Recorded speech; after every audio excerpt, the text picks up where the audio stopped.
Notre troisième table ronde s'intitule l'âne, architecture de la ville vivante, avec un point d'interrogation. Effectivement, Jamel Klouch l'a rappelé à la fin de son intervention, que le dessin reste important, et c'est ce dont on va débattre avec cette nouvelle table ronde. Que peut l'architecture à la ville vivante, pour la ville vivante, et réciproquement, qu'inspire l'architecture aux villes vivantes? L'attention au vivant semble en effet, dans vos réponses, déplacer l'objet premier de l'architecture du côté de la facilitation, de la réparation, de l'animation, de la maintenance, et non exclusivement du côté de la formalisation ou de l'édification. Alors, c'est quelque chose que nous savons depuis les années 70 à peu près, que l'architecture ne se limite pas à l'acte de bâtir, et qu'inversement, habiter, c'est aussi construire, au même titre que l'architecture. Donc les usages, le déjà là, ont déjà inspiré à cette époque de nouvelles formes et expérimentations architecturales, souvent conçues comme des cadres à habiter, transgresser, à compléter. La densification et la construction restaient cependant à l'agenda des villes et de leurs concepteurs. Aujourd'hui, on constate qu'au sein de la ville vivante telle qu'imaginée par les équipes Europan, qu'il s'agit autant de ne pas construire que de construire, ou en tout cas de réfléchir à construire peut-être le moins possible ou de manière la plus raisonnée possible. Les espaces non bâtis constituent alors de précieuses réserves de biodiversité à préserver, et les infrastructures, équipements, bâtiments existants sont considérés suffisamment nombreux pour accueillir les nouveaux usages de la ville vivante. Donc ce soin, cette attention à l'existant, qu'on a rappelé notamment en première table ronde, donc du soin dans toutes ses composantes, génère des postures d'architectes, d'urbanistes et de paysagistes humbles et mesurées. Le futur de l'architecture n'est-il alors que, ou en grande partie, de parler du passé, de mettre en récit l'existant, de réparer écosystèmes et infrastructures? Ou s'agit-il aussi, d'un autre côté, d'inventer de nouvelles formes, de nouvelles esthétiques? Et c'est ce qu'on voit aussi émerger dans certaines réponses, c'est-à-dire qu'à ces nouvelles éthiques s'accompagnent de nouvelles esthétiques. Il s'agit alors de signifier physiquement et symboliquement ces changements de paradigme, avec de nouvelles formes, de nouvelles représentations et aussi de nouveaux lexiques, donc un nouveau langage. Instaurer des relations inédites au vivant implique de les ancrer durablement dans des pratiques et dans des habitudes et donc dans des formes. Ce n'est pas l'urbanisme en soi qui pose question, mais la forme que prend cet urbanisme, tout comme celle de l'architecture. Quelle peut être, ou donc quelle sera l'architecture de la ville vivante? Quel contour, quelle forme, quelle matière, quelle technique, quelle temporalité? Voilà toutes les questions qu'on va essayer de traiter lors de cette troisième table ronde. Merci Julia. Donc effectivement, première question autour de la question, de l'architecture là, des villes vivantes, et en quoi finalement la prise en compte du vivant amène à repenser l'architecture. Est-ce que du coup ça implique de finalement plus rien construire de neuf et de ne plus rien détruire non plus? Est-ce que l'architecture est vouée à devenir une architecture support de l'accueil du vivant, que ce soit du vivant humain ou non humain? Est-ce que l'architecture doit devenir une infrastructure essentiellement régénératrice, notamment des écosystèmes naturels, ou autrement une architecture essentiellement inspirée, on va dire, du vivant à travers toutes ces formes de bio-inspiration, d'architecture biomimétique ou des choses comme ça. Donc il y a beaucoup de questions qui se posent. Aussi, comment est-ce qu'on peut faire avec le vivant tout en impulsant de nouvelles vivacités? Est-ce qu'on peut dire qu'il existe une nouvelle architecture de la maintenance, une architecture dont l'objet principal serait autant la réparation de l'existant que la régénération des écosystèmes naturels? Donc on voit bien que les questions sont nombreuses autour de cette architecture, et on sent bien aussi que par rapport aux réponses que vous avez formulées, il y a une diversité en fait, de manière de se représenter justement l'architecture des villes vivantes. Alors du coup, vous êtes plusieurs, vous êtes 4 projets, donc Terre Glaze à Quimper, The Urban Refuge pour Grenoble, Devising the Milieu pour Istres, et puis Viabiliser pour Olna. Alors vous êtes libre de prendre la parole en premier ou en second, comme vous voulez. Vous voulez commencer? Ah d'accord, ok, très bien. Mais vous pouvez commencer si vous voulez, c'est tout à fait possible. Viabiliser, qui donc a pris le contrepoint un peu de la commande et a décidé de faire des sites Europan, des sites non constructibles ou à préserver en tout cas. C'est ça en partie. Ça marche, oui, c'est bon. Ça marche. Juste vous présenter et puis. Oui. Donc, Maxime Deville, membre du collectif Nous, et donc qui avons porté le projet Viabilisé sur la commune d'Aulnat. Et effectivement, pour faire écho sur cette thématique de la maintenance, notre parti pris a vraiment été en fin de compte de refonder Aulnat sur ce qui a pu la voir naître, c'est-à-dire d'oublier un peu cette ville qui aujourd'hui est traitée comme une périphérie de Clermont-Ferrand, ou qui est principalement vue comme telle, mais qui existait en fait avant Clermont-Ferrand, avant cette croissance, et qui existait tout simplement de son implantation, comme qui a pu être évoqué par d'autres équipes précédemment, à l'articulation entre la plaine de la Limagne, la chaîne des Puys, et avec une rivière qui passe en son centre, qui est la rivière de l'Artière, qui a été principalement canalisée pour des raisons d'inondation et de gestion des risques dans les années 70, et notamment de poser cette question-là du rapport aux ressources, principalement pour essayer de retrouver une identité et des qualités, là où précédemment en fait, on voyait principalement des risques et des nuisances. Donc notre projet, on l'a un peu pensé comme un projet zéro, l'idée de créer en préalable cette qualité naturelle, cette qualité de ville vivante, qui ensuite peut permettre de nouveaux projets et les faciliter leur implantation sur le territoire. Ça passait également en fait, par le fait de venir traiter des éléments qui sont précédemment de l'ingénierie territoriale, notamment en fait, des espaces pas de nous, mais de zones inondables ou de bassins de rétention ou d'extension d'orage.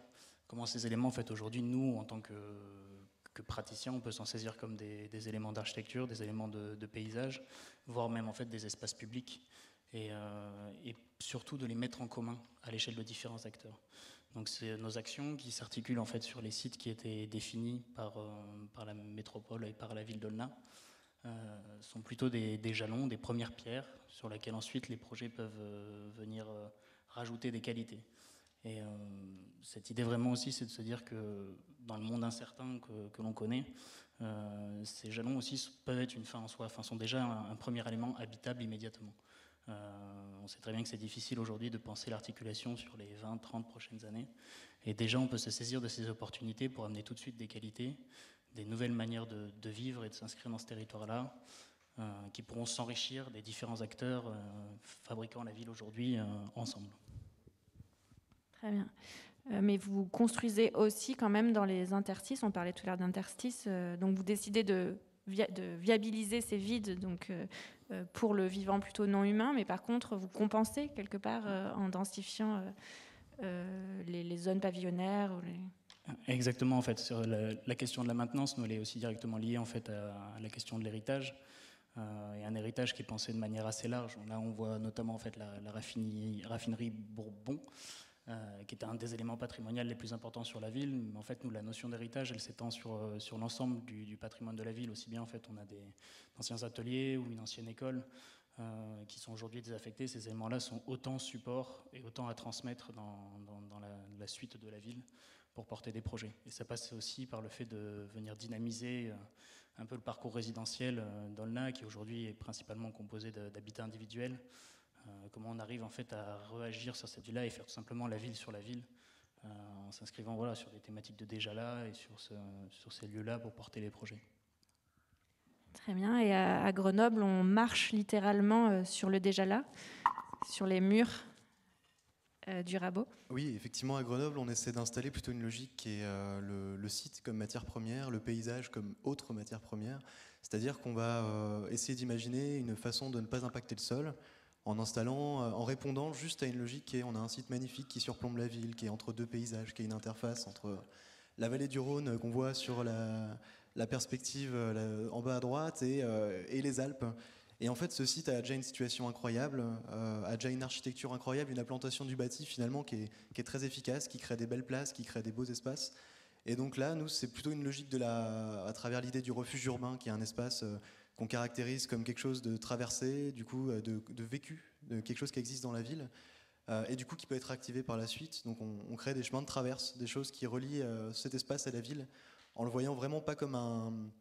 Aujourd'hui c'est un espace de la frange urbaine, mais l'intégrer comme un espace de la ville qui est relié, et que vraiment les petites greffes créent un cheminement qui est finalement l'architecture au service de l'espace public, quoi. C'est des petits dispositifs qui permettent d'escalader la montagne. Et ce principe-là part vraiment du principe qu'on a, voilà, le fondement du projet, c'est le site, et finalement, on essaie de le révéler. C'est juste ça. Et même l'architecture qu'on injecte ensuite sur le site va répondre à des logiques de sol, des logiques des terrasses du rabot qu'on essaie de relier par les bâtiments. Et voilà, c'est un impact minimum pour préserver au maximum le site par des chemins de traverse, faire ce qu'on appelle la croisée du rabot, qui devient un espace vécu de la ville, et au final qui crée le refuge urbain du rabot, qui est à l'échelle des refuges de montagne la première étape d'un ensemble de refuges sur les franges urbaines. Peut-être un autre cas sur Istres. Je vous regarde, je me suis pas trompé du coup. Donc sur Devising the Milieu, et cette idée de prolonger justement l'architecture modulaire, hein, qui avait été initiée par l'atelier Montrouge dans les années 70. Peut-être nous expliquer un peu ce que vous avez fait. Donc, je suis Nicolas Scholti de l'équipe de Devising the Milieu d'Istres. Je vous pardonnez-moi si je ne veux pas, si je ne parlerai pas français, mais mon français c'est pas au niveau de l'adapté pour réfléchir sur thème dont l'architecture ou les renouvellements urbains. Donc, I'm gonna switch to English. Thank you. Well, in the first moment in which we dealt with this theme, it has been really important for us to discover what actually the features of the philosophy and all the esprit of Atelier de Montrouge was.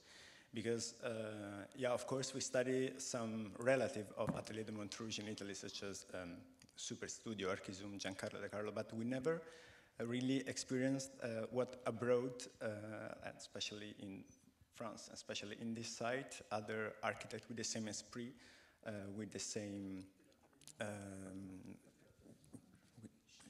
with the same ideas expressed in an architectural object which expressed in all of its features, not merely envelope, a facade, an ensemble of different activities and so on, but more the idea of the architecture as infrastructure. And we started to work actually on the ideas of this architecture as infrastructure, and starting from the theme that when you said the architecture of maintenance, the architecture of flexibility, and kind of architecture that reiterates itself time-wise in a process more than just merely an object.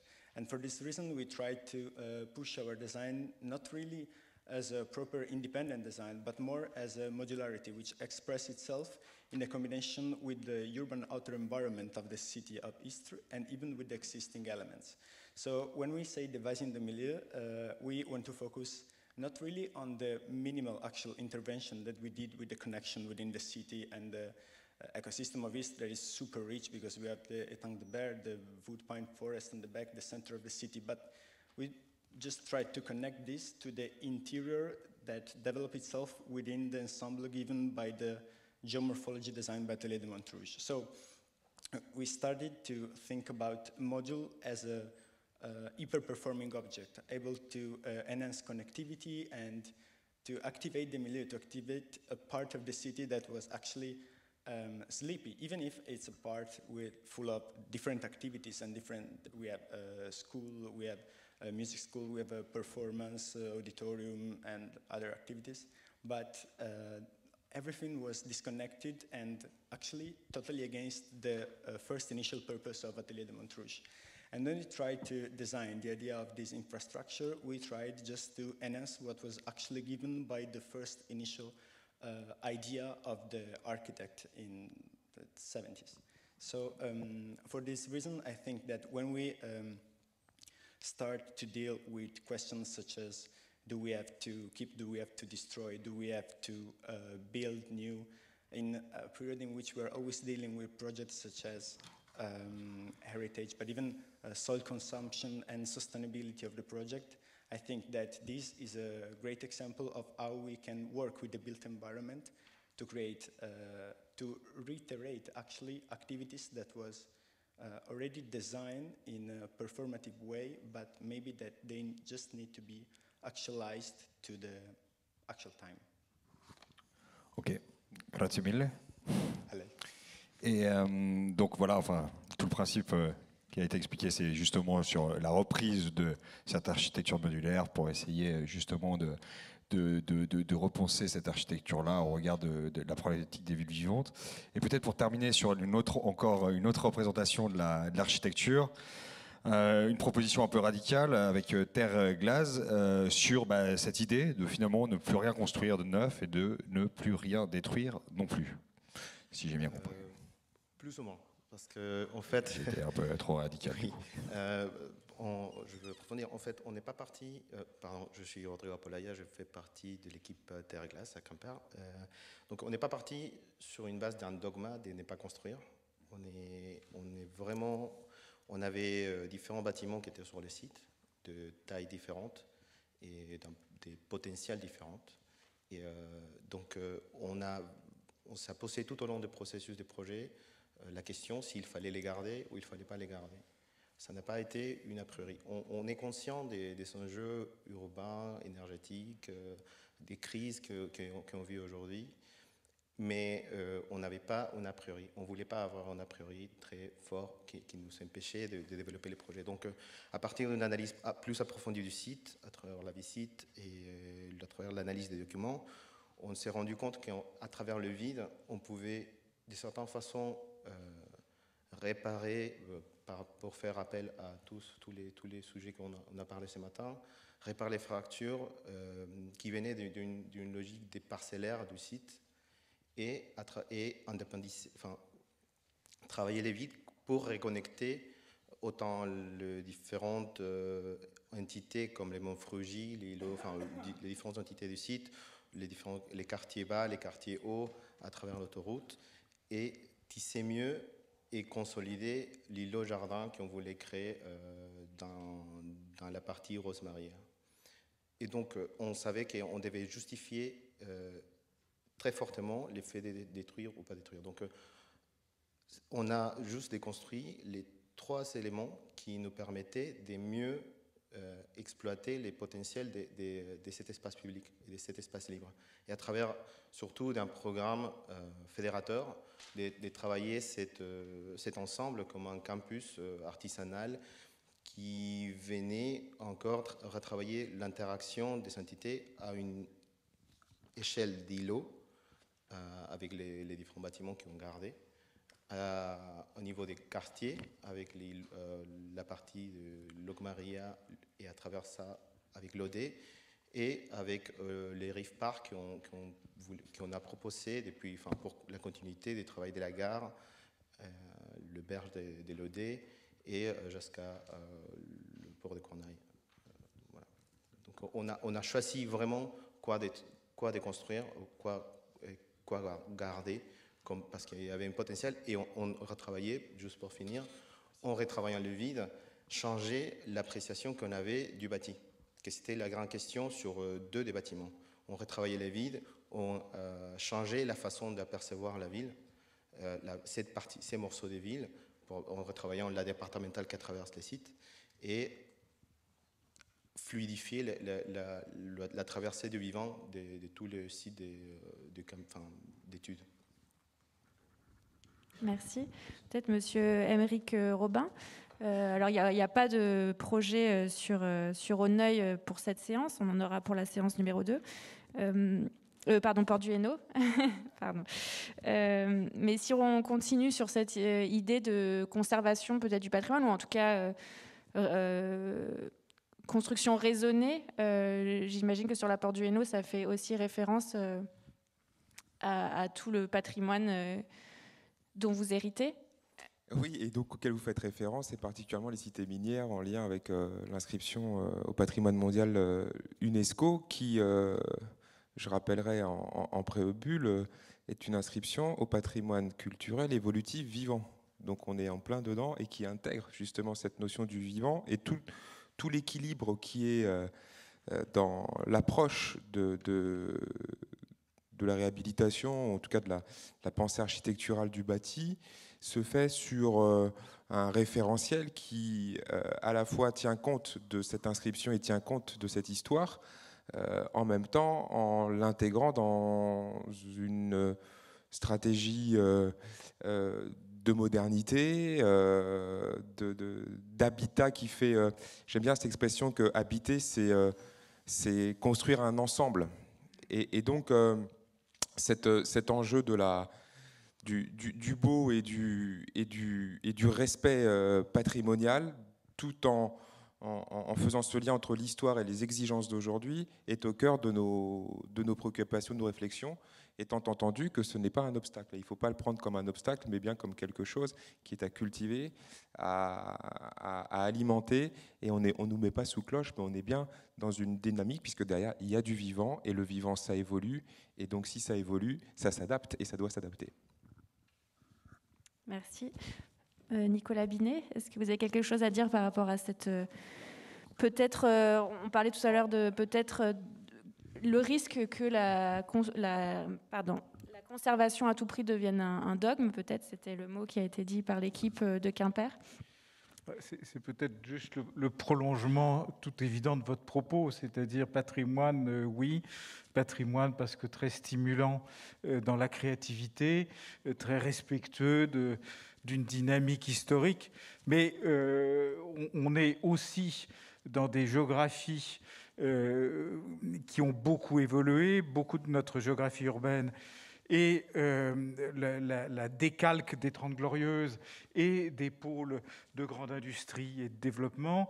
Bon, il y a effectivement des sites sur lesquels j'entends très bien votre interrogation, c'est-à-dire qu'une fois qu'on a pesé le pour, le contre, recherché 10 000 solutions, il faut probablement se faire à l'idée que l'immobilier étant un tout petit peu immobile, il n'a plus sa place et il faut renaturer un certain nombre de sites et l'acte de démolir est peut-être aussi un élément constitutif de la ville vivante qui sait regarder les mutations et les aspirations sociales pour réadapter.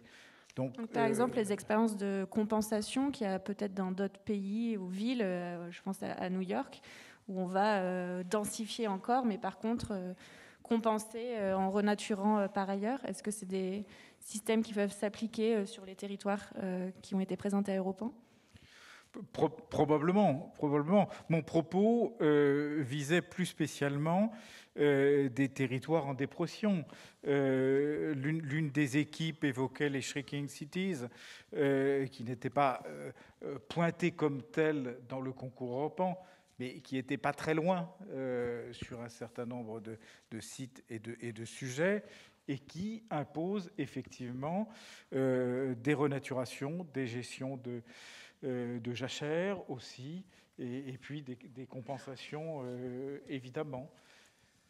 Mais je pense que on est passé d'une période de démolition facile à une période où on est peut-être parfois un peu trop figé sur la conservation, quoi qu'il en coûte, comme on dit. La situation de Quimper a été un point très débattu dans le jury, n'est-ce pas, Monsieur le Président ?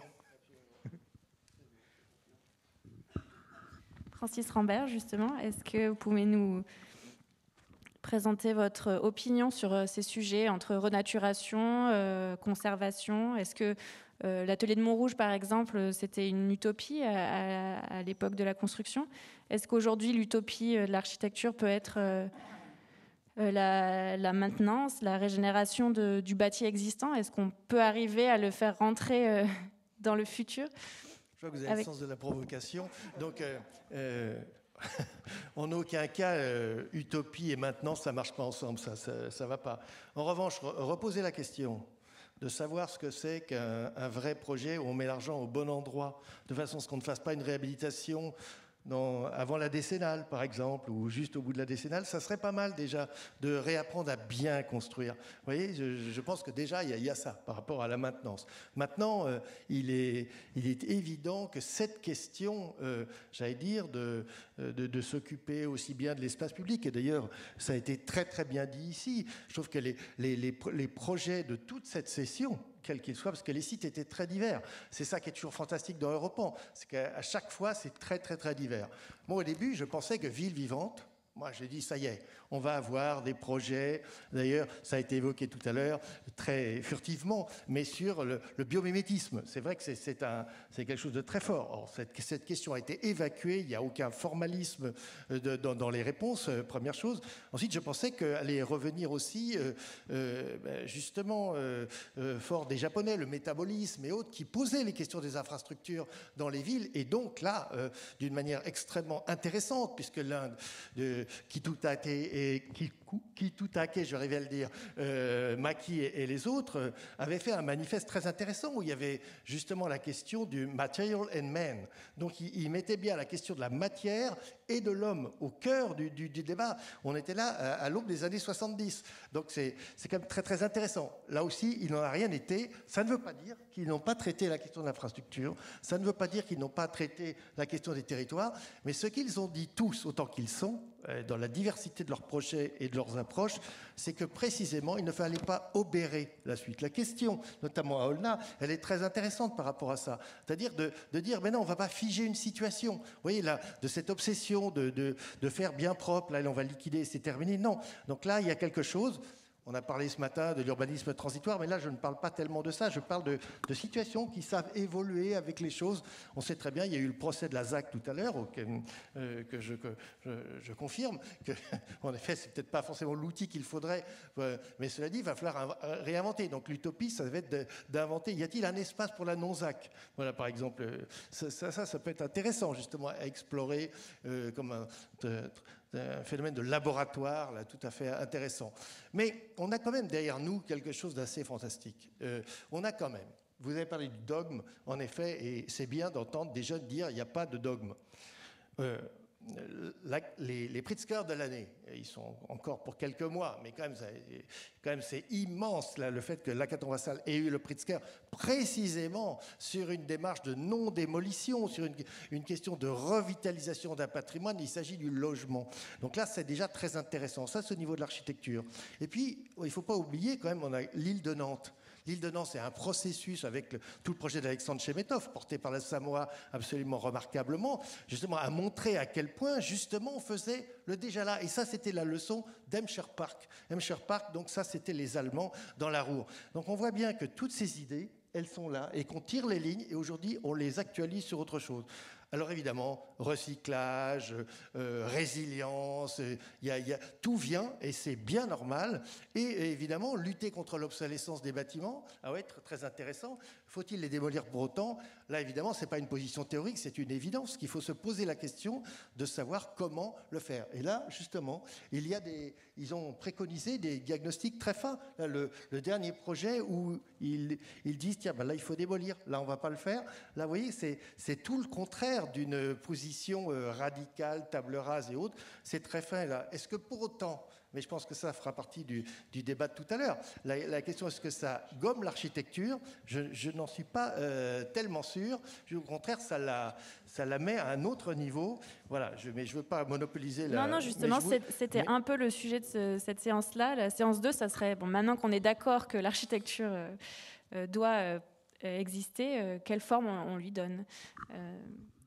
Donc, merci beaucoup. Est-ce qu'une dernière personne veut intervenir? Sinon... Je dirais juste un tout petit mot. C'est que l'île de Nantes sont tous deux des territoires qui ont connu et qui connaissent et qui probablement connaîtront un développement considérable. Donc les questions se posent aussi un peu différemment selon le lieu et le contexte socio-économique et socio-démographique, me semble-t-il. Monsieur Yann Douda, par rapport à cette question-là, justement sur un territoire un petit peu différent qui est Honneuil. Oui, nous, je pense que sur notre territoire, la question de la renaturalisation ne se pose pas vraiment, puisqu'on est une petite ville à la campagne, et la question, c'est plutôt comment garder la nature dans notre architecture. Donc, voilà, pour replacer les choses. Et après, Je souscris à tout ce qui a été dit auparavant, hein. Nous sommes aussi sur une friche industrielle avec des monuments classés. Donc on a aussi ce genre de problématique de est-ce que alors, démolir c'est compliqué, mais voilà, qu'est-ce qu'on fait, qu'est-ce qu'on peut faire, est-ce qu'on peut transformer l'existant, voilà. Mais tout en pensant effectivement, nous on est très attachés à la nature, hein, comme tout à chacun, mais particulièrement à la campagne. Il ne s'agit pas d'artificialiser à tout va, hein. En plus c'est pas du tout le sens de l'histoire. Merci beaucoup. Donc merci beaucoup. Effectivement, on clôt cette première séquence, c'est ça. Et puis, en tout cas, on sent que ça fait débat, cette question de l'architecture. Merci.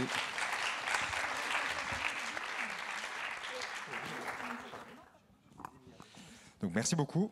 Donc pour cette dernière, merci pour votre présence pour cette dernière séquence. On va continuer sur la question donc d'architecture. Avec quelques questions donc imprégnées de déterminisme spatial, avec cette question que peut l'architecture justement dans le cadre de ces villes vivantes, et notamment avec, je crois, le projet l'école village. Où est-ce que vous êtes, l'école? Ok.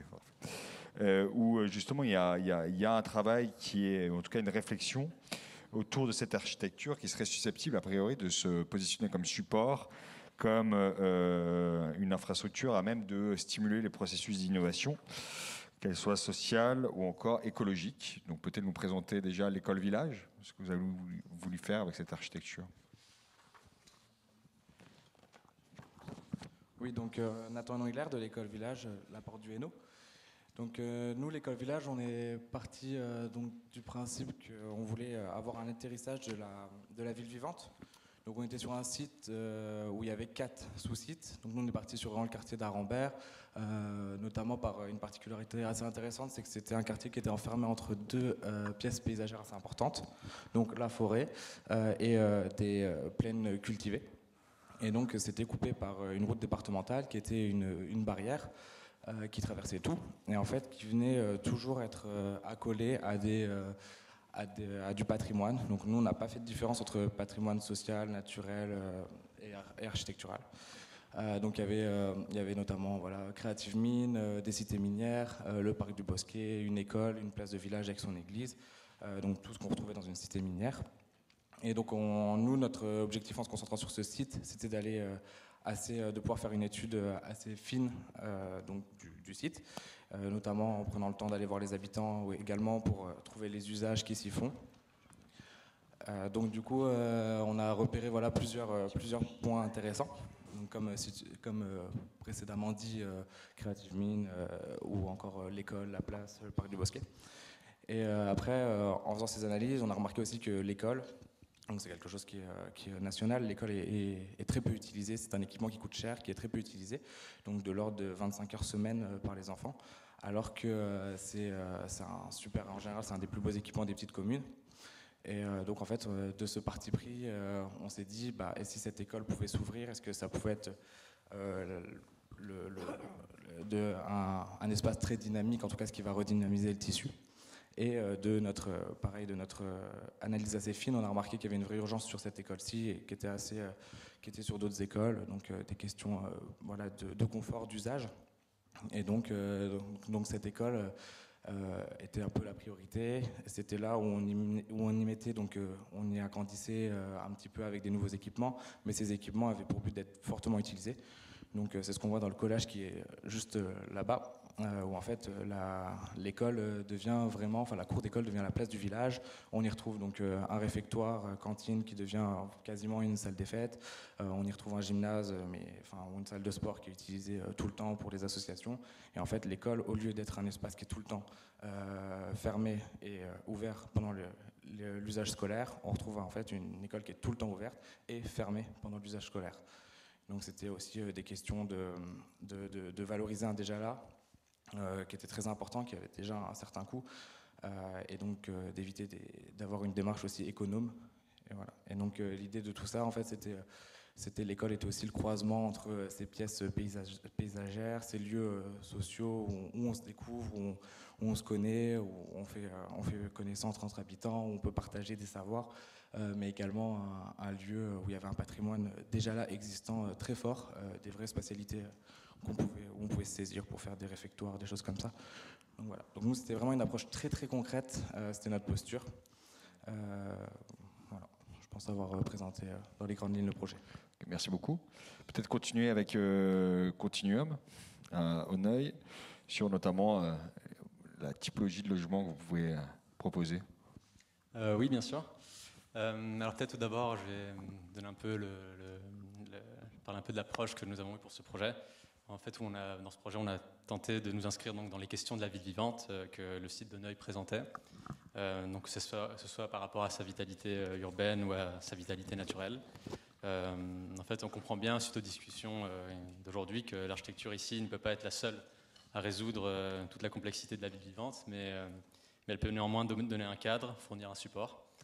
Et nous avons donc travaillé sur des typologies bâties, ouvertes aux dynamiques fluctuantes d'occupation, mais aussi sur le vide qu'elles encadrent ou qui les englobe, et qui lui aussi en fait, est tout aussi support pour la ville vivante.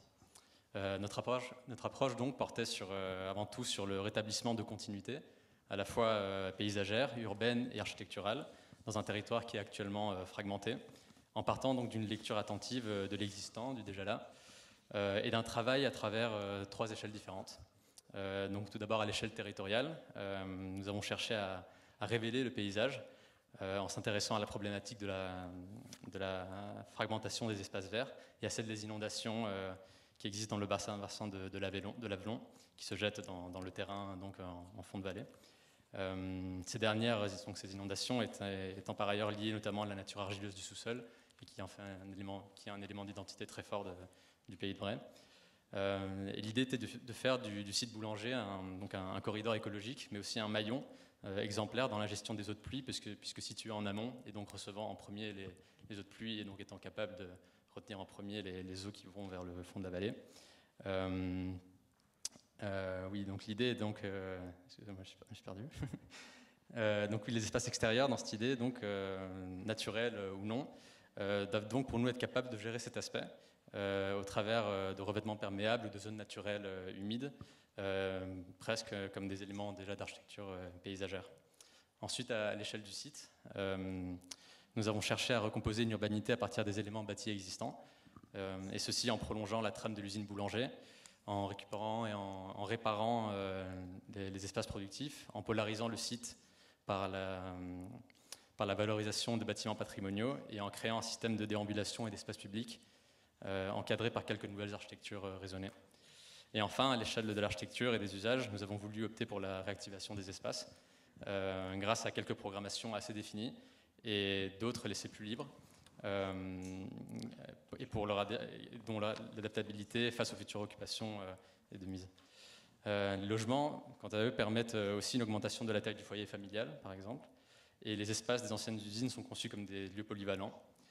De même, les typologies bâties de la zone habitée réinterprètent les éléments de langage venant des usines et des maisons villageoises environnantes, et en découle donc un urbanisme au caractère situé entre ruralité et urbanité, porteuse d'intensité avec une identité forte en continuité avec son milieu. Peut-être pouvez-vous juste nous redire plus précisément les typologies que vous avez inventées de logements, je veux dire de typologie de logement. Je pense qu'il y avait eu une réponse assez précise. Oui, c'est dommage qu'on n'ait pas les plans peut-être ici. Mais donc sur les images qu'on voit ici, donc ce sont les nouvelles typologies habitées de logements où nous avons travaillé en fait sur trois configurations où les logements peuvent s'agrandir en fonction de l'accroissement du foyer familial, et donc qui repose sur une forme de flexibilité de sa trame constructive et ses espaces. Merci. Alors Francis Rambert, il y avait eu d'autres propositions innovantes, en tout cas de forme ou de typologie. À Aulnat, par exemple, il y avait eu une cour bioclimatique qui rappelait un peu la cour du Familistère de Guise, mais qui aurait été réinterprétée. Il y avait d'autres projets comme ça, donc je vous inviterai aussi à prendre la parole peut-être après. Mais en tout cas, qu'est-ce qu'on peut dire de l'architecture de la ville vivante à partir des projets qui ont été présentés, et pas que cela, c'est-à-dire... comment on peut déduire quel visage, on commence à être un peu fatigué, quel visage peut-on voir apparaître de cette architecture? Est-ce qu'elle doit se faire plutôt discrète ou manifeste, facilitante, imposante, silencieuse, démonstrative, rationnelle ou empirique? Alors. C'est des oppositions. Très bien. Non, si elle est manifeste, en effet, c'est avec parcimonie. C'est-à-dire que ce n'est pas un manifeste spectaculaire, jamais. C'est au contraire quelque chose, moi je trouve toujours très fin, très... je pense que le point commun à tous les projets, c'est une sorte de nouveau contextualisme aussi. Hein. C'est de redécouvrir que le projet, il est là. Celui d'Aulnat, il n'est pas applicable à Auneuil, parce qu'on a souvent rapproché les deux villes, mais au-delà de la terre et autres qu'ils peuvent partager. Mais voilà. Mais pour autant, ce qui est à Aulnat dans le paysage des volcans qu'on connaît, et à Auneuil, dans ce paysage là où la brique et cette culture, cette même industrie de la terre est là. Donc voilà, donc déjà ça c'est une des premières réponses. Après c'est je dirais la finesse des propositions, en effet, où la question de l'usage elle est portée par une architecture qui est pas forcément affirmée dans les projets, on le voit bien, sauf ici, là je trouve que c'est assez dessiné. Hein. Au jury, on a trouvé que parfois ça manquait un peu d'architecture, on l'a quand même dit, d'architecture au sens dessin du terme, mais que on voyait bien l'idée était extrêmement claire, que la stratégie, on pourrait même dire le scénario était très très clair et tenait très très bien la route. Donc ça oui. Après, on voit bien que c'est avec la ville, et c'est là où c'est tout l'intérêt d'Europan. Je trouve que c'est son côté laboratoire, là encore, de pousser avec la ville pour aller après dans une phase plus développée avec le dessin. Mais pour l'instant, il y a peu de dessins, mais on voit bien où ils vont aller. Et ça, c'est très bien. Alors évidemment, je reviens sur la question du patrimoine, parce que c'était quand même une question qui traversait tout. Évidemment, le patrimoine urbain dans son ensemble, mais aussi le patrimoine, j'allais dire, avec sa dimension paysagère, et notamment la question des fleuves ou des rivières, très très importante aussi. Hein. Et évidemment, il y avait une pièce de choix. Je ne mets aucune hiérarchie en disant ça dans les sites, mais ceux qui avaient à réinterpréter l'utopie sociale de l'atelier de Montrouge. Pas besoin de dire ici à quel point l'atelier de Montrouge était des gens engagés sur la question de l'architecture et la question urbaine en même temps. C'est-à-dire que l'un était constitutif de l'autre. On ne pouvait pas opposer l'urbanisme à l'architecture. C'était l'un fabriquait l'autre. Non, mais c'est très très important à souligner. Et l'atelier de Montrouge, je crois, ils sont porteurs de cette valeur très importante. Donc j'espère bien qu'on va pouvoir avoir un débat autour de ça, parce que c'est une vraie question. Il ne faudrait pas croire que seul le processus vaut. Ça a été esquissé tout à l'heure. Pourquoi pas? D'ailleurs, on peut en discuter. Mais pour autant, il ne faudrait pas que ça fasse oublier que quand même l'architecture, elle doit être là. Parce que qu'est-ce qu'on apprécie? C'est des espaces habitables. Habitables, ça ne veut pas dire que l'architecture ne le serait pas. C'est bien le contraire. Donc après, on pourra peut-être parler de l'anarchitecture, puisque vous avez là aussi fait preuve d'une certaine provocation tout à fait intéressante. On y viendra. Mais par ailleurs, si on parle du dessin, ça fait plusieurs fois qu'on en parle. À l'inverse, il y a des projets de territoire très, très, très dessinés. C'est-à-dire qu'on a des coupes très géologiques, très, très précises. Aussi, on a vu tout à l'heure les vallées. Enfin, le dessin se retrouve, mais peut-être à une autre échelle. C'est tout à fait vrai qu'en effet, à l'échelle du paysage, là, en effet, il y a quelque chose on pourrait presque voir une école Basse-Metz, là, qui ressort, où précisément ces dessins, vous savez, très fins, qui peut nous montrer dans ses projets, et Jamel Clouche le sait bien pour travailler avec lui sur La Part-Dieu, eh bien, il y a quelque chose là de très probant dans leur projet. Merci. Alors pour passer peut-être à un des projets justement qui a été le plus loin dans le dessin de l'architecture, ou en tout cas dans l'image qui a été produite, d'Invisible of the Visible à Pont-Aven, dont l'image a pas mal séduit le jury. Alors il y en avait eu plusieurs images. Je confirme qu'il y a eu un vrai débat sur cette entreprise de séduction. Mais voilà, au sens positif du terme, je ne me manque en aucune manière. Mais c'est vrai que les images sont... Voilà, faut les voir. Alors là, c'est peut-être une architecture phénoménologique qui nous a été présentée. Je ne sais pas si c'était le but de plutôt avoir une architecture qui reconnecte à la nature, mais par les sens et par les matières, les matériaux directement, donc la pierre, le bois et le verre. Donc, est-ce que vous pouvez nous en dire un peu plus? Alors, c'est l'eau, la pierre et le bois. Oui. Oui, exactement. Du coup, c'est vrai que c'est phénoménologique. Et parce qu'on a essayé d'avoir cette capacité en fait d'abstraction sur l'analyse du territoire qu'on a faite pour en retirer ces éléments intrinsèques du paysage et de la culture aussi de Pont-Aven. La pierre, par exemple, on la retrouve tout en Bretagne. Enfin, la pierre, c'est un pays la Bretagne est un pays de pierre, à part les Celtes et leurs vestiges, dans les constructions aussi du Moyen-Âge, les églises, les chapelles, et puis aussi les constructions plus modernes qui ont continué à être construites en pierre. L'eau, pareil, la vallée de la Veine, la Ria, l'océan, très, très fort en Bretagne et très fort dans la région. L'eau aussi à Pont-Aven qui a créé qui a des enjeux culturels aussi et économiques avec les moulins, les lavoirs et l'utilisation des habitants, du coup la connexion entre l'eau, la ville et les habitants. Et puis le bois comme une matière et une entité, le bois d'amour, du coup la végétation exubérante qui naît de la proximité de la rivière. Du coup vraiment on a essayé d'avoir ces éléments qui sont comme un fil conducteur de notre projet, du coup, au-delà réellement de comment on va détruire et pas détruire certains bâtiments, puis quel programme on va intégrer. On essaye d'avoir toujours ces éléments qui sont dans notre tête, en fait, de manière très très simple, sans exagérer. Peut-être ça nous permet aussi de ne pas aller vers des chemins qui vont être trop complexes et essayer de garder une simplicité à chaque fois. Ces trois éléments doivent se retrouver, que ce soit au niveau programmatique, au niveau du paysage, au niveau de la connexion avec l'architecture, du détail et des macro-espaces aussi.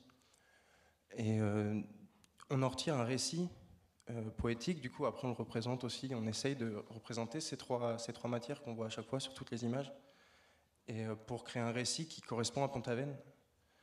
Et voilà. Merci, mais peut-être que vous pouvez présenter un peu plus longuement le projet aussi dans ce qu'il a mis en place. Oui, ensuite, sur le projet, on a deux approches du projet architectural plus détaillées. On va dire qu'il y a les bâtiments qu'on conserve et les bâtiments qu'on va créer nouveaux, en fait. Les bâtiments qu'on conserve, il y avait une demande de conserver cette dalle à Pont-Aven, en fait, parce qu'il n'y a plus beaucoup de foncier. Enfin, ça va plus être possible d'avoir du foncier et du coup de pouvoir réutiliser cette dalle peut-être avec ce projet dans des futurs dans des futurs projets qui vont arriver. Du coup, sur les bâtiments, on a pensé à conserver les structures métalliques ou en béton qui sont belles et très grandes. On les a vues justement la semaine dernière dans la visite de site. Et dans ces bâtiments, on va intégrer du coup une nouvelle structure plus légère qui va venir seconder la structure principale existante pour juste clore l'espace. Ensuite, cet espace clos, on va y intégrer des boxes qui vont, elles, être isolées thermiquement et du coup agréables. Du coup, on va avoir des espaces qui vont avoir une chaleur acceptable pour l'activité en mouvement et des espaces qui vont être confortables pour la vie en général à l'intérieur. Ce qui permet aussi d'avoir une retombée économique parce qu'on n'isole pas toute la structure des bâtiments existants et on utilise le sol ces boxes autoportantes et montables et démontables. On utilise le sol comme réceptacle de la pesée des structures. Et sur les nouveaux bâtiments, on a voulu présenter une nouvelle typologie en essayant d'utiliser la masse thermique du mur en pierre, recréer le mur en pierre antique, utilisant la masse thermique du mur pour chauffer les intérieurs, du coup avoir des bâtiments très compacts qui vont emmagasiner la chaleur et la redistribuer durant l'hiver ou l'inverse pendant l'été, du coup redistribuer la fraîcheur. Et l'idée, ce serait d'arriver à faire un bâtiment qui n'a pas de ventilation mécanique. Et du coup, pouvoir remettre l'architecture à la belle place, on va dire. C'est-à-dire que devant l'ingénierie, devant la technique qui est très protocolaire et qui répond parfaitement souvent à la demande en fait, des maîtres d'ouvrage, là, on remet l'architecture devant avec un mur qui devient la technique, en fait, qui devient la réponse thermique. Okay.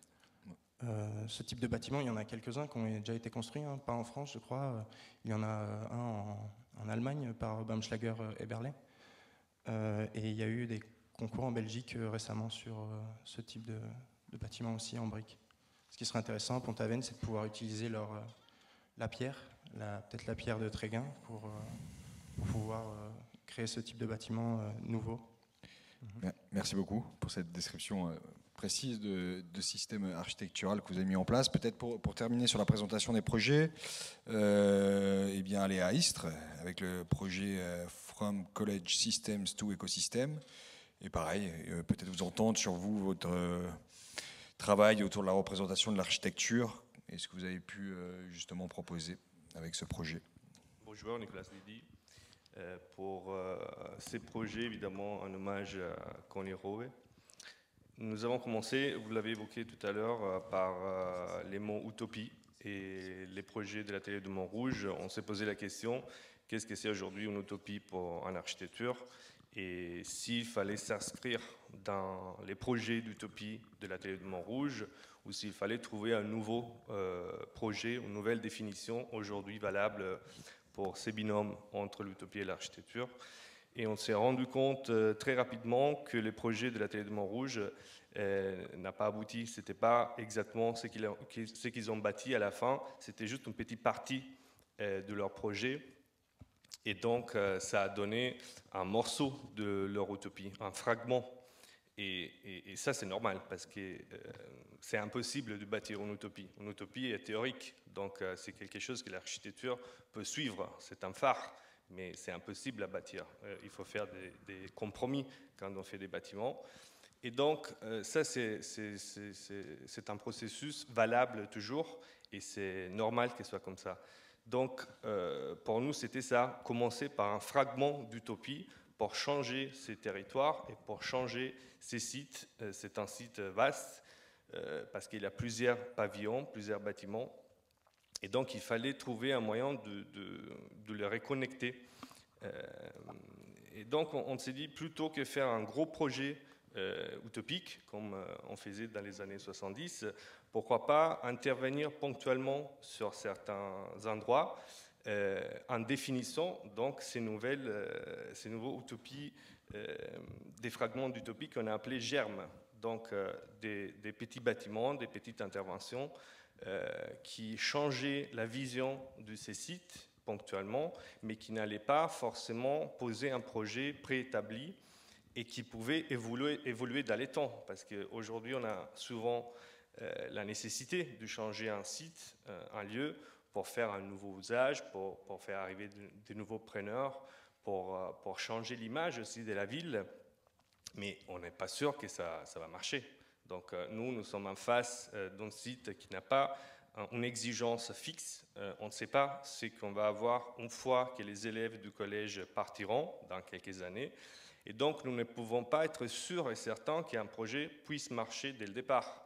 Donc, les dispositifs qu'on propose, c'est quelque chose d'ouvert, d'évolutif, avec des petites interventions au départ qui pourront changer au fur et à mesure, suite aussi à la rencontre des usagers, de la population, des preneurs. Donc, on pourrait l'adapter. C'est ça un peu qu'on a proposé. Et en même temps, en parallèle, évidemment, il faut porter quelqu'un à l'intérieur de ces sites et trouver des nouveaux usages. Donc, dans un côté, nous avons repéré une série de lieux qui marchent aujourd'hui dans la ville et on aimerait bien l'amener à l'intérieur de ces sites. Nous avons repéré des usages qui sont existants et qui vont rester dans ces sites, comme par exemple les centres médicaux psychologiques, qui est en fait un lieu de rencontre pour les premières exigences médicaux des habitants, vu qu'il n'y a pas un hôpital dans ces lieux. Et donc, par exemple, on propose de potencier cette fonction qui aujourd'hui existe parce qu'il y a un manque dans les territoires. C'est pour ça qu'on a intégré dans l'équipe un psychiatre qui nous a guidés sur certaines données et certaines exigences du territoire.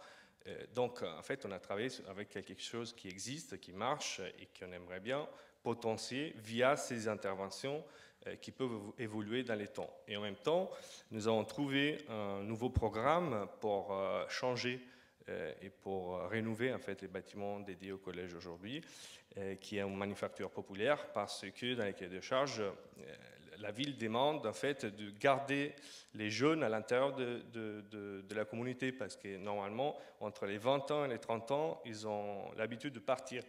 Donc ça veut dire que ce n'est pas attractif et qu'ils ne peuvent pas avoir un lieu d'insertion professionnelle à l'intérieur du site.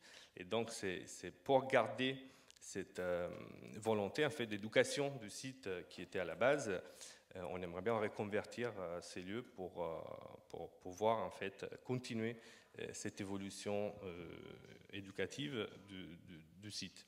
Et évidemment, ça, on le fait, ce qu'on a proposé, on le voit sur les panneaux, c'est quelque chose qui peut changer au fil du temps, et il y a plusieurs temps de projet. Donc, dans une première phase, on a des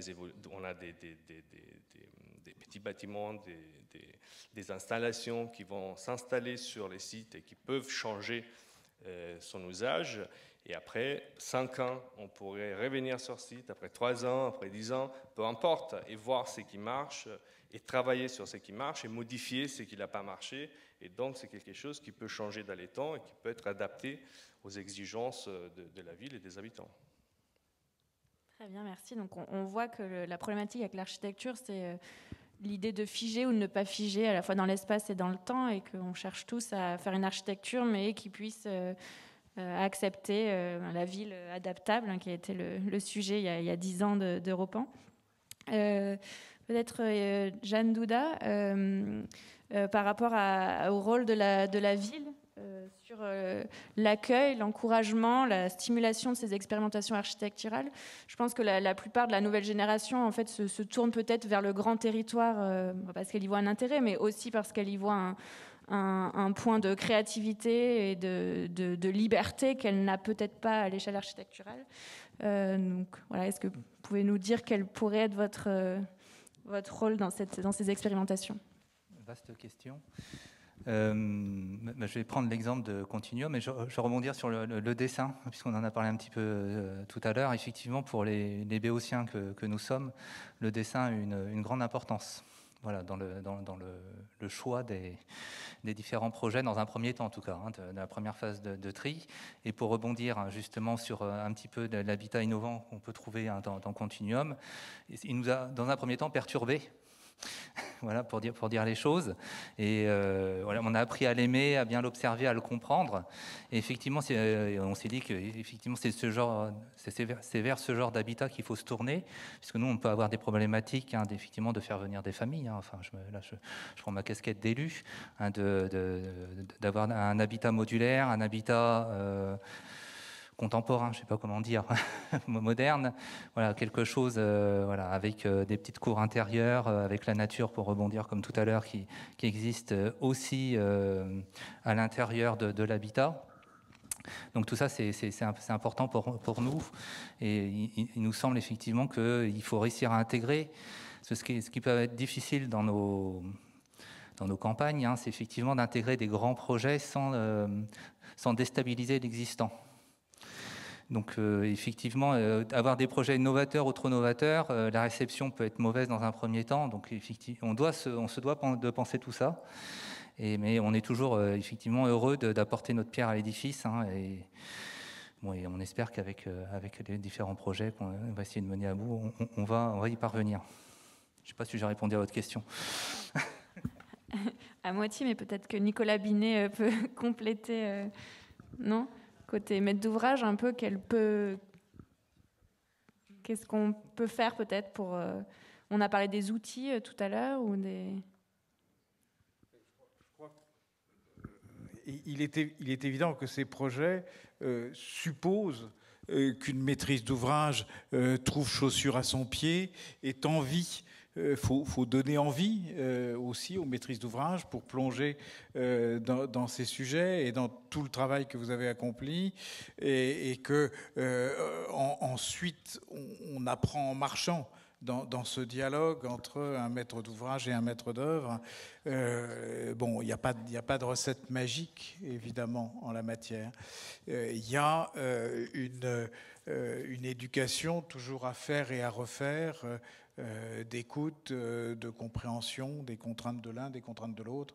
Et puis, je crois, ce qui était très intéressant aussi dans toute cette session, c'est cette confrontation avec une multitude de sites et de configurations. Et rien de mieux que des visites, c'est-à-dire certainement des maîtres d'ouvrage appelés à travailler à Honneuil auront intérêt à aller voir ce qui s'est passé dans d'autres lieux et rencontrer maîtres d'ouvrage et concepteurs dans d'autres lieux. C'est quand même, me semble-t-il, comme ça qu'on chemine, plus qu'en claquant dans les doigts avec une pensée magique.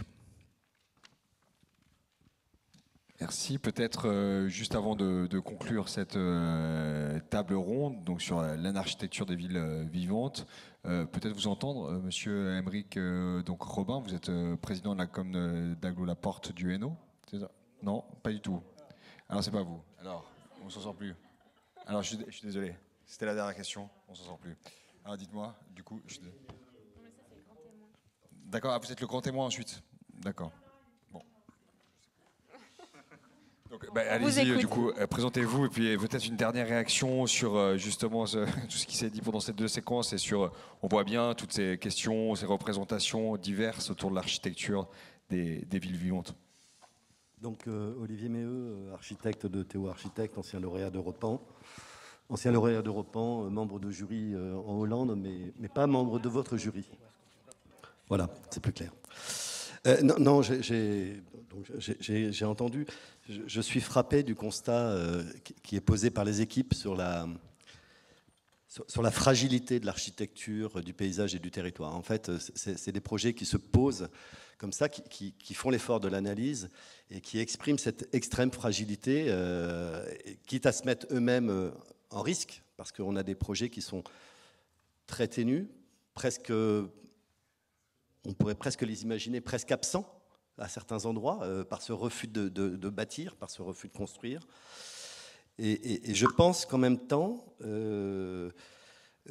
ça reflète un état d'esprit de la situation actuelle dans l'acte du bâtir. Et je pense que la réaction qui a eu lieu de la maîtrise d'ouvrage aujourd'hui est directement en dualité avec cette position, parce qu'elle dit, ben oui, il reste à trouver un maître d'ouvrage qui trouve chaussure à son pied, faut s'écouter. C'est-à-dire que là, on est passé, je me rappelle, quand nous on a gagné, c'était Europan 3, c'était il y a longtemps, la presse avait dit, c'est des projets presque contextuels.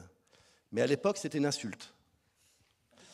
Hein, on sortait du mouvement moderne, etc. Et là, j'ai entendu, on parle de ces projets d'une nouvelle contextualité. Donc, on dit, vous n'êtes pas assez contextuel, en fait. Voilà. Et ça traduit énormément l'évolution du regard qu'on porte sur l'architecture. Moi, je pense que, après ma courte carrière, je suis arrivé juste après le mouvement moderne, mais je suis arrivé juste après cette représentation où la forme créait l'imaginaire. Et aujourd'hui, ça a été dit à plein de reprises cet après-midi, le récit prédomine au dessin, c'est-à-dire c'est l'imaginaire qui va faire la forme. Alors, il y a énormément de questions à poser autour de ce retournement-là, parce que, sans jugement de valeur, ça prédomine quand même la façon dont on regarde ce territoire, la façon dont on l'accepte, la façon dont on a envie de le transformer, et la façon dont on a envie de se l'approprier.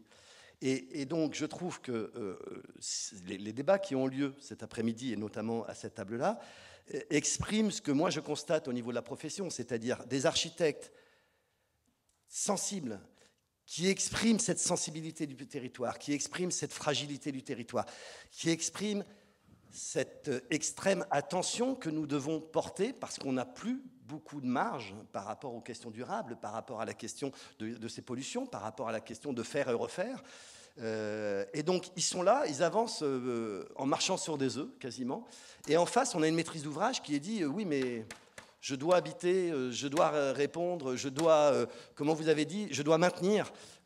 Donc combien ça coûte et ça, c'est l'état de notre profession aujourd'hui, où on a des terrains où on n'a pas la place de construire, on n'a pas la place de créer la moindre petite poche pour faire de l'infiltration des eaux pluviales. Et avant même qu'on ait pu prendre le crayon, on nous donne des performances délirantes à atteindre, où on doit stocker je ne sais pas combien de mètres de litres, on doit être E12, C12, sans carbone, sans énergie, alors qu'on sait bien que ce n'est pas possible. Et donc, on est dans cette dualité-là, et je crois qu'Europe 1, aujourd'hui, et la façon dont ces projets arrivent, doivent être énormément soutenus pour poser la question de comment on peut incarner. Tout à l'heure, on a dit, voilà, c'est pas des ZAC. Ouais, d'accord, mais ça fait longtemps que j'entends dire c'est pas des ZAC. Hein. Et ça fait longtemps qu'on est devant ce constat, c'est qu'on est incapable de proposer un autre outil qu'une ZAC. Parce que les acteurs, peut-être par manque d'ambition politique, hein. C'est là qu'on pourrait revenir sur Team 5, etc. Et donc, Europe 1 doit souvenir ça, parce que la vraie question, derrière ces analyses très justes et ces propositions très fines, se pose la question de comment on incarne. Et vous, acteurs, collectivités locales, comment vous allez vous saisir de ça et croire en ça? Alors, et juste pour finir, sur la question du récit, c'est la question du communicant. Hein, c'est-à-dire que si vraiment les architectes ont fini par devenir des grands communicants, si on arrive à avoir une force de conviction avec notre récit et si on arrive à faire en sorte que tout le monde regarde dans la même direction que nous, on arrivera à faire. Maintenant, ça reste qu'un récit, et s'il y en a qui commencent à détourner le regard, c'est mort, hein, on ne fera plus rien. Merci beaucoup.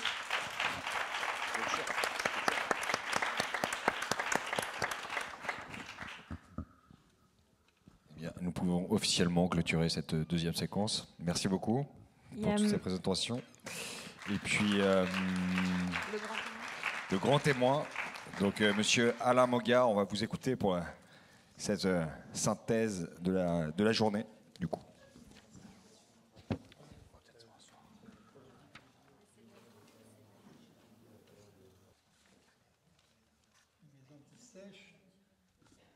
Bon, je ne me mets pas debout, vous me voyez bien. J'ai deux exercices en suivant. Hein. Théoriquement, je vais commencer comme témoin de la table ronde numéro 3 et puis pour faire un peu un ramassé, au bon sens du terme, des 3 tables rondes, de la journée. Voilà. En attendant les discours plus officiels. Bon, sur cette table ronde numéro 3, d'abord je suis un peu honoré que vous me laissiez, moi qui ne suis ni architecte ni urbaniste, ni maître d'ouvrage pour le moment, je l'étais quand même à un certain moment. Je ne suis qu'un simple ingénieur qui aime l'architecture, voilà, et l'urbanisme. Bon, moi, ce qui m'a frappé, c'est cette discussion sur cette place nouvelle de l'architecture, et je sens qu'il y a un grand débat entre à la fois c'est bien, on touche, l'architecture se fait plus subtile, respecte un peu plus le déjà là, etc. Et puis d'un autre côté, j'ai vu les applaudissements quand Olivier Maheu a parlé du moment où c'est la forme qui crée l'utopie, en se disant, mais mince, est-ce que nous sommes en train de passer à côté d'un grand moment de l'architecture en abandonnant au fond les fondamentaux? C'est que la forme, la beauté, c'est quelque chose qui transcende, qui transforme ceux qui la regardent. Et c'est vrai aussi, c'est vrai. De toute façon, on n'abandonnera jamais cette idée-là sur les grands bâtiments emblématiques. Ils resteront là, on en aura besoin. Et je crois qu'il ne faut pas les oublier dans le débat. Et donc, je pense que arrêtons de nous faire peur en pensant qu'il n'y aura pas de... Et d'ailleurs, le grand, en ce moment, il y a des endroits où on en fait, on en refait, on ose... quand je vois les villes fantômes du futur dans le climat désertique, on fait des choses extravagantes, si je puis dire, extravagantes. Bon. Alors, sur le premier sujet, le premier constat qui a mis un peu de morosité, et ce qui est au fond celui qui est dominant dans Ville Vivante, c'est le constat que le déjà là, le stock, je crois que ça ne sert à rien de vouloir le démolir systématiquement. Il faut jouer avec. Il y a une intelligence à partir de ça. Et je voudrais vous le présenter. Moi, j'ai réfléchi. comme un élargissement des champs de l'architecture. Dire ici que l'architecture, c'est aussi partir de certains bâtiments existants, de paysages existants, de lieux existants, et c'est d'en transformer les usages pour que les regards deviennent différents, les pratiques d'occupation deviennent différentes, et qu'on ait envie après de les modifier, parce qu'on aura envie de les modifier, parce que de nouveau, ils auront repris une actualité dans la vie de la cité. Je trouve que c'est un projet qui est très intéressant. Je veux dire, il n'y a pas à avoir honte, et ça ne serait pas de la sous-architecture ou de l'absence d'architecture, je me permets de dire.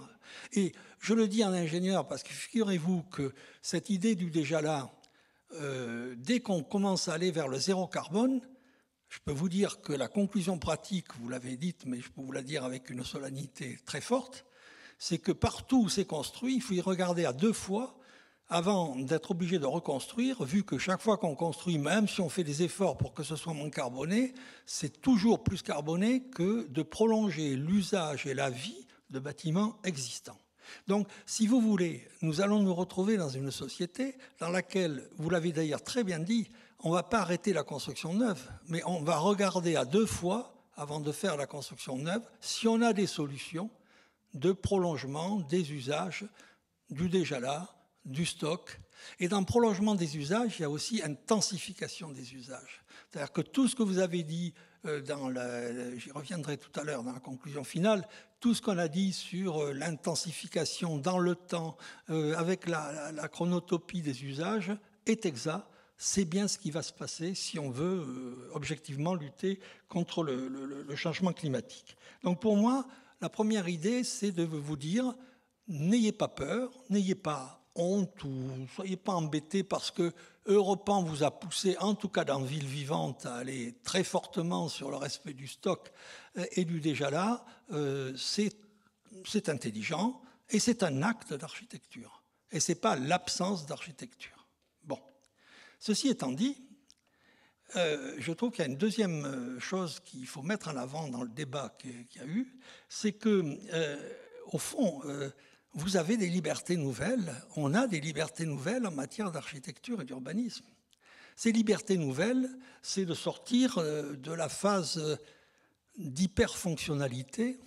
Enfin, moi, j'ai connu une époque où le texte du programme faisait 200 pages, enfin quasiment, il y avait tout dans le détail, et un architecte qui arrivait se demandait quelle était sa place imaginative et créative. Maintenant, il y a des programmes qui peuvent se résumer à l'idée suivante. Quand je dirigeais le CSTB, je peux vous le dire, on voulait refaire un siège. En finale, j'ai arrêté le programmateur qui m'avait fait 100 pages et j'avais dit, je voudrais un bâtiment où tous les chercheurs du CSTB qui sont habitués à travailler tout seuls aient envie de se retrouver, que ce soit une cafétéria, un immense restaurant, un immense café, etc. Le programme s'était réduit à ça. J'estime que quand le programme se réduit à ça, la liberté de la création architecturale est plus forte que lorsque on se tape des programmateurs qui vous disent les fonctionnalités dans le détail. Donc en ce moment, je vous retourne complètement ce qui est en train de se passer, cette liberté sur ces usages, ces transformations d'usage permanentes, cette mixité des usages, cette idée que l'usage est lié à des modes de vie, la façon dont votre bâtiment va être vécu, eh bien moi je trouve que c'est au contraire très porteur de la créativité et de l'imagination. D'ailleurs, c'est ce que vous nous avez dit quand on vous écoute, parce que là, à la fin, là, l'architecture scénario s'est fait taper sur la figure un peu. Mais c'est quoi? C'est une architecture dans laquelle on dit comment on va vivre, comment on va laisser liberté de vivre, comment on va laisser imagination de vivre. Ce n'est pas une architecture dictatoriale, je vous construis tout. Moi, j'ai connu au début du PAN, je vous le dis, hein, il faut quand même le dire, on avait même des architectes qui avaient dessiné en fixe et en dur la place du lit. C'est-à-dire qu'il n'y avait même pas la possibilité de choisir où on met le lit dans la chambre. C'était une vision de l'architecture qui était une vision, pour le moins, dictatoriale vis-à-vis des modes de vie. Je vous retourne ça complètement, cette liberté donnée aux usages et modes de vie, c'est une capacité de création. Et si je rejoins avec l'idée du stock, du déjà vu, et de réintervention par la suite sur les bâtiments au fur et à mesure qu'ils seront vécus et qu'ils auront de l'épaisseur humaine. Et à ce moment-là, nous avons une architecture qui n'est pas déconnectée des problèmes de société, de vivre ensemble, de s'organiser ensemble, mais qui est au cœur de cette transformation de la société urbaine. C'est-à-dire que c'est une architecture qui fait vivre, qui fait espérer quelque chose, qui... Alors j'aime bien l'utopie, là. Je vois très bien qu'il va y avoir 2-3 têtes qui vont dire mais qu'est-ce qu'il va raconter sur l'utopie?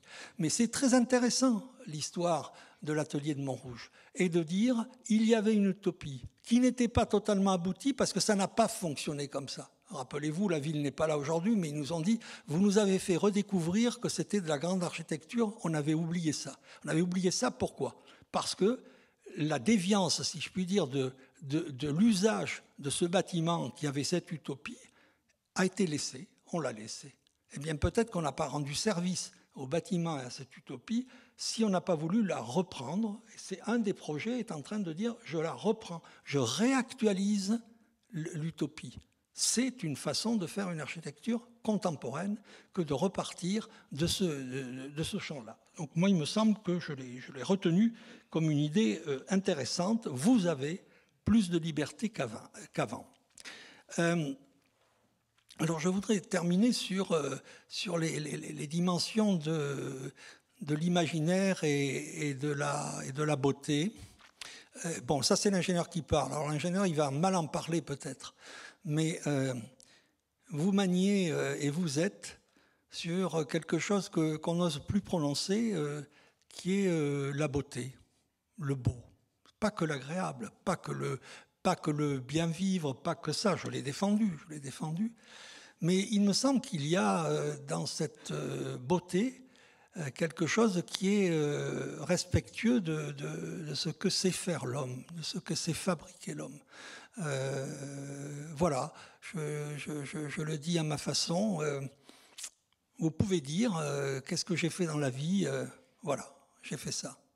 Et vous pouvez avoir, d'une certaine façon, la sanction de on aime, on n'aime pas, on apprécie, etc. C'est la liberté de l'œuvre.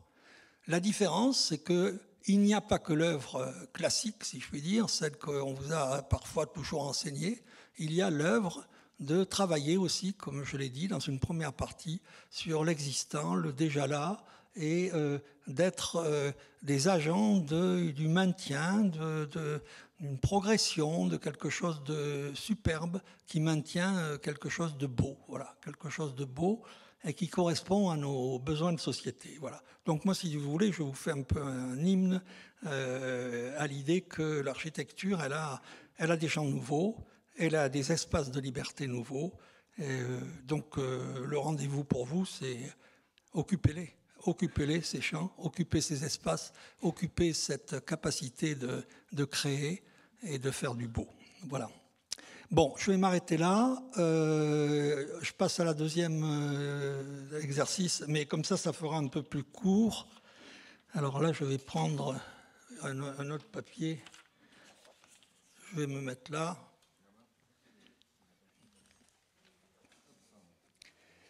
Je ne sais pas comment vous avez trouvé. Moi, je vais vous dire, j'ai trouvé ça formidable. Voilà, c'est simple.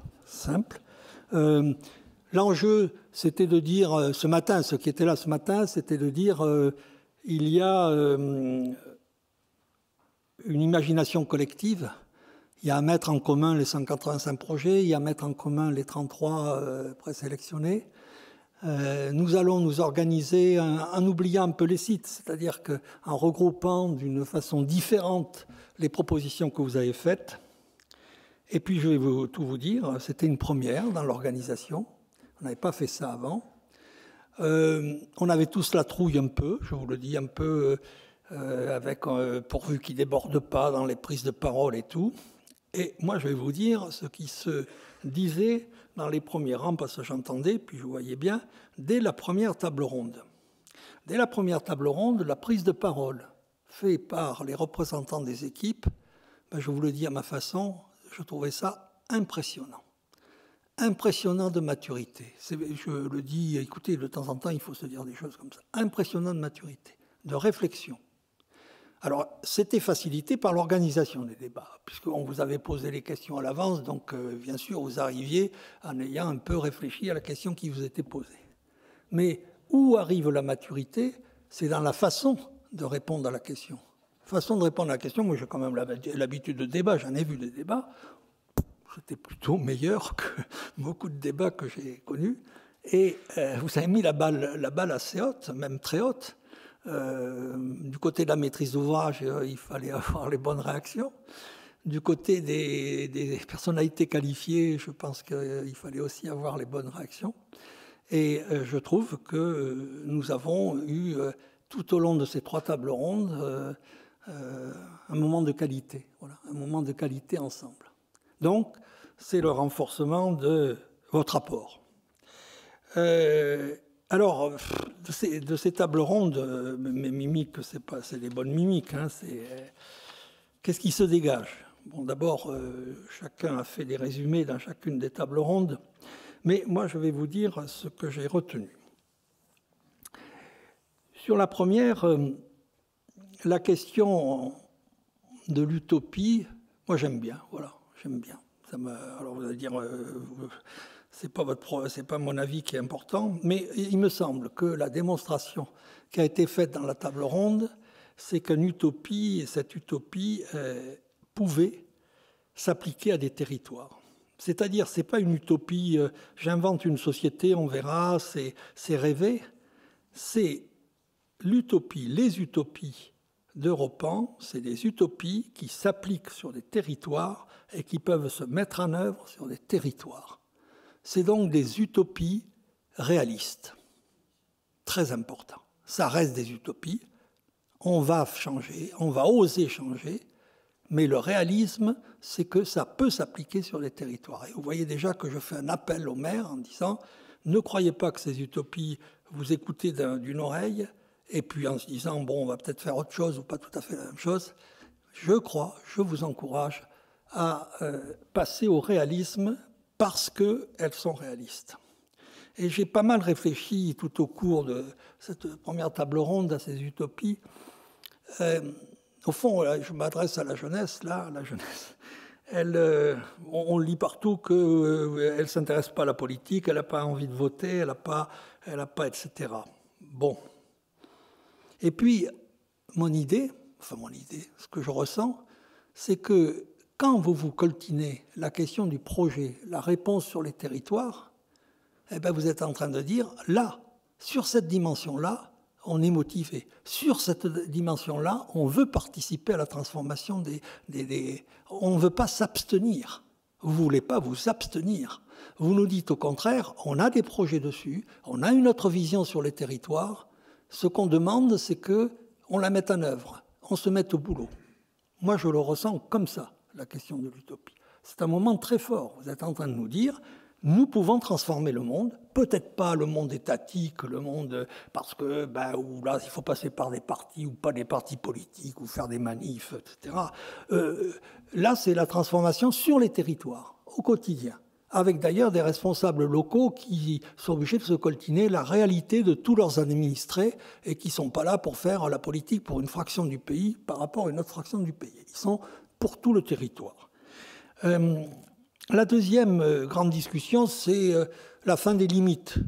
Les limites spatiales, avec le zonage, avec les limites communales, il faut dire sa vérité. Quand on parle de la biorégion, c'est la réalité de la vie, c'est la réalité du territoire. Bon, je crois qu'il faut qu'on en parle bien. On ne peut être intelligent que si on a des territoires qui correspondent à un exercice de l'intelligence sur les territoires. Et vous avez pris cette liberté, et je crois qu'il faut l'affirmer.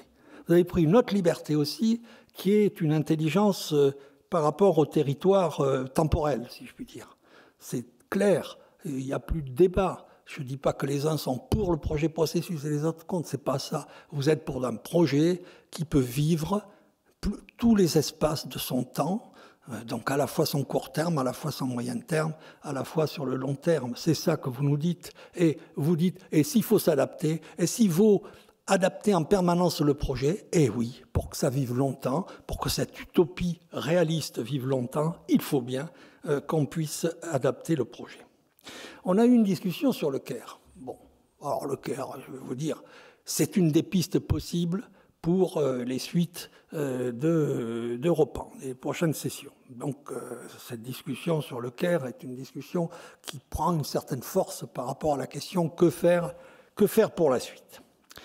Moi, je vais vous dire les formules que j'ai bien aimées. Bon, il y a une seule santé, one health. Ça a été dit. Il faut regarder ça sérieusement, c'est clair. Il y a ce débat dans une municipalité, et elle l'a dit, qu'il préférait plutôt bien vivre que le mot de Caire. C'est peut-être synonyme, peut-être qu'il faut le dire. Peut-être que c'est ça, comme ça, qu'il faut le présenter comme une façon de vivre ensemble et de bien vivre ensemble. Il y a aussi cette phrase « Et si le Caire, c'était la vision moderne de l'urbanité ?» Europan a eu des sessions sur l'urbanité.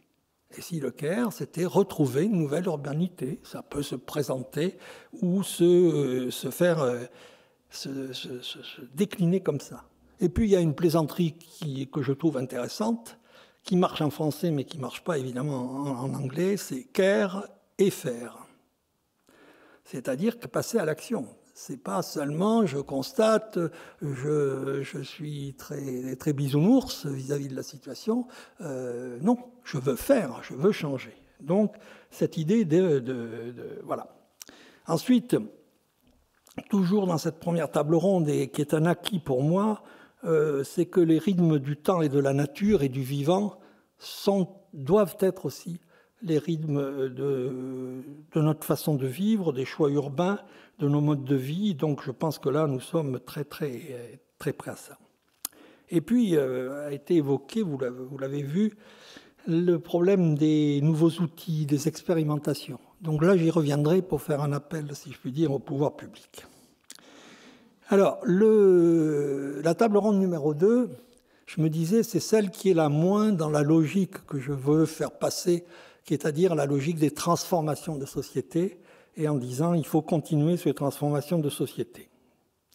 Et finalement, je m'aperçois que, alors elle parle des milieux, des interlieux, je me suis dit c'est surtout une question de territoire, plus je décortique ce qui a été dit dans cette table ronde numéro 2, et plus, à mon avis, c'est la montée des possibilités dans ces espaces plus creux, moins occupés, entre les deux, de tenter des expériences de biodiversité, des expériences de vivre autrement, des imaginations de modes de vie plus larges, plus ambitieuses que dans les espaces hyperdenses, etc., etc. C'est-à-dire que ça peut être les lieux privilégiés de l'expérimentation. Parmi ces lieux, je peux aussi dire qu'il y a les problèmes des banlieues, etc., etc. C'est-à-dire que, mais il ne faut pas les isoler comme des lieux, il faut dire que ce sont des espaces où on pourrait faire des progrès notoires en s'intéressant à eux, parce qu'il y a une capacité de faire et de modifier. Au passage, vous avez vu que dans les 2 sites du Nord, il y a eu quand même cette magnifique phrase sur la reconquête urbaine, c'est d'abord la reconquête humaine, un espoir de reconquête humaine. Je pense qu'il faut qu'on en parle de ça. C'est donc ce potentiel-là, c'est un potentiel qu'il faut mettre en valeur. Et ce n'est pas des territoires faciles. Je suis en train de vous parler de ces territoires difficiles dans lesquels finalement on peut faire beaucoup de choses, beaucoup de choses. Oui, c'est aussi ceux où on peut imaginer le plus, on peut oser le plus. Alors je vais défendre, et moi j'ai vu ça, je vais défendre l'idée de l'expérimentation. Il faut expérimenter. Et là aussi, c'est une adresse au pouvoir public, ils vont dire, bon, c'est embêtant, mais c'est une période dans laquelle il faut à tout prix tenter des choses. Nous sommes en pleine transformation de la société. Moi, ma première réaction, c'est d'essayer des trucs. Mais je fais exprès de dire essayer. Je dis au maire essayer. Parce que tout ne va pas être réussi tout de suite. Si vous cherchez le truc qui marche à l'avance, vous vous privez de plein d'imagination. Donc il faut accepter une sorte de mutation, pas tout à fait au hasard. C'est ce que j'appelle du Darwin accéléré pour la transformation de la ville. Il faut pouvoir faire plein d'expériences, regarder celles qui marchent. Celles qui marchent, on les poursuit. Celles qui marchent moins bien, on arrête assez vite d'un commun accord.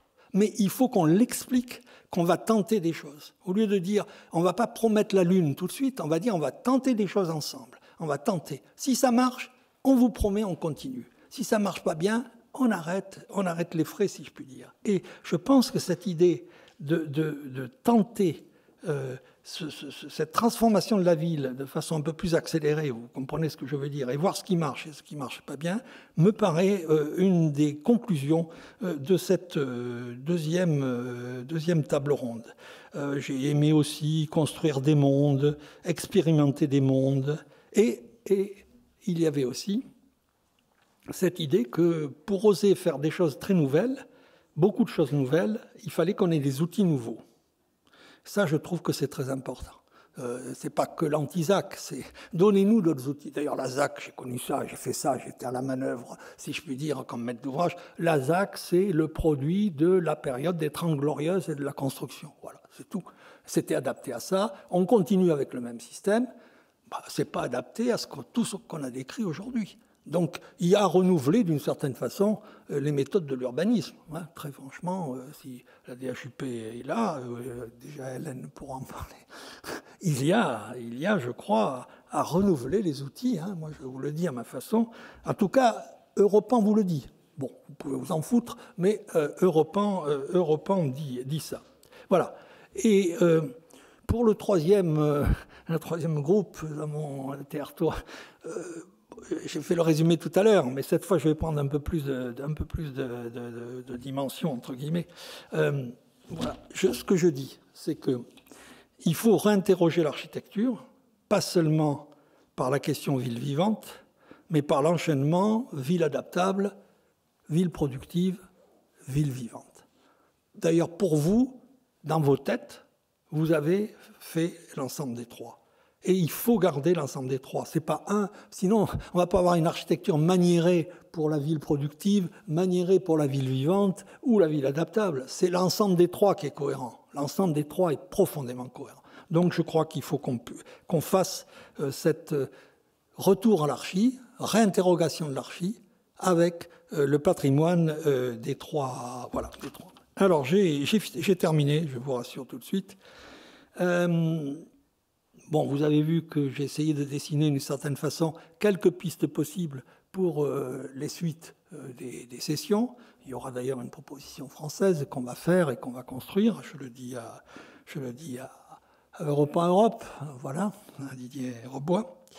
Alors maintenant, je vais m'adresser aux maires, voilà, pour finir. Ce que je veux leur dire, je l'ai ressenti comme ça, c'est que les équipes qui sont là, qui ont été sélectionnées sur vos sites, elles aiment vos sites. La façon dont elles en parlent, je ne sais pas si vous l'avez senti, c'est qu'ils ont donné le meilleur d'eux-mêmes parce qu'ils aiment les sites. Ils ont envie de faire quelque chose avec. Et ça, je trouve que c'est très important. Ils ne le font pas pour des questions alimentaires, pour gagner leur vie. Ils le font parce qu'ils sont venus chez vous. Regardez, vous avez des équipes voisines de nos voisins européens qui viennent sur les sites en France et qui essaient de nous proposer des choses. Des équipes françaises sont allées dire des choses dans les pays voisins. C'est qu'ils aiment ça. En plus, au passage, je trouve qu'il y a eu un effet de recomposition des équipes. On voit des équipes mixtes, si je puis dire, d'un pays européen à l'autre. Et ça, vraiment, c'est un brassage formidable, formidable. Mais je dis aux maires, ils aiment. Voilà. Je dis aux maires, vous avez vu, ils ont du talent. Donc, la conclusion pratique, c'est ne les loupez pas, ne laissez pas passer votre chance. Il faut à tout prix que vous tiriez leur envie, leur qualité pour faire un très beau projet dans vos sites. Voilà. J'ai mis, moi, maire, je les ferai travailler. Voilà, c'est un peu ça mon résumé de la journée.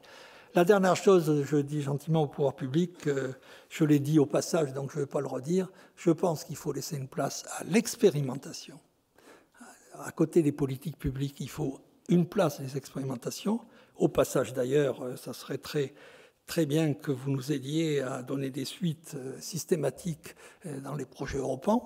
Voilà, je l'ai dit, vous le pensez. D'ailleurs, la ministre, en tout cas sur certains sujets, a laissé la porte ouverte.